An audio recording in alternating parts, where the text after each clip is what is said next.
Happy day. Come in and shut the door, for it grows cool when the sun goes down. Winter is now upon us.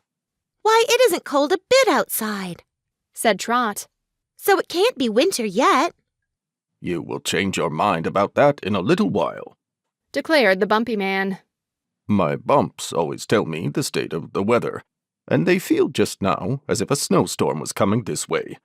But make yourselves at home, strangers.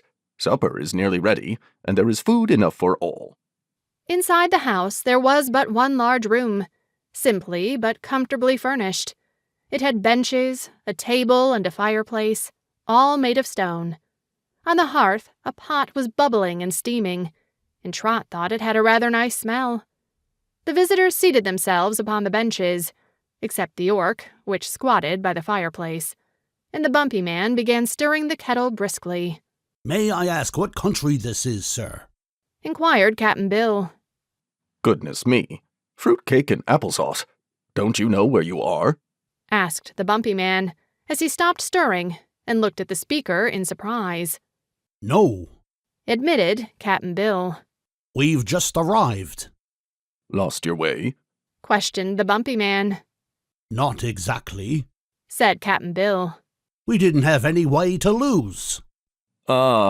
Said the Bumpy Man, nodding his bumpy head. This, he announced in a solemn, impressive voice, is the famous land of Mo. Oh! exclaimed the sailor and the girl, both in one breath. But never having heard of the land of Mo, they were no wiser than before. I thought that would startle you, remarked the Bumpy Man, well pleased, as he resumed his stirring. The Orc watched him a while in silence, and then asked, "Who may you be?" Me? answered the Bumpy Man. Haven't you heard of me? Gingerbread and lemon juice. I'm known, far and wide, as the Mountain Ear. They all received this information in silence at first, for they were trying to think what he could mean. Finally, Trot mustered up courage to ask, "What is a mountain ear, please?" For answer, the man turned around and faced them, waving the spoon with which he had been stirring the kettle, as he recited the following verses in a sing-song tone of voice. Here's a mountain hard of hearing, that's sad-hearted and needs cheering. So my duty is to listen to all sounds that nature makes, so the hill won't get uneasy, get to coughing, or get sneezy. For this monster bump, when frightened, is quite liable to quakes. You can hear a bell that's ringing. I can feel some people's singing. But a mountain isn't sensible of what goes on, and so, when I hear a blizzard blowing, or it's raining hard, or snowing, I tell it to the mountain, and the mountain seems to know.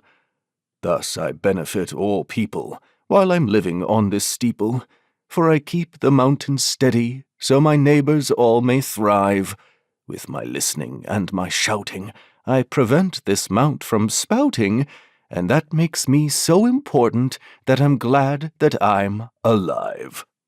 When he had finished these lines of verse, the Bumpy Man turned again to resume his stirring. The Orc laughed softly, and Cap'n Bill whistled to himself, and Trot made up her mind that the mountaineer must be a little crazy. But the Bumpy Man seemed satisfied that he had explained his position fully, and presently he placed 4 stone plates upon the table, and then lifted the kettle from the fire and poured some of its contents on each of the plates. Cap'n Bill and Trot at once approached the table, for they were hungry. But when she examined her plate, the little girl exclaimed, "Why, it's molasses candy!" To be sure, returned the Bumpy Man, with a pleasant smile. Eat it quick while it's hot, for it cools very quickly this winter weather.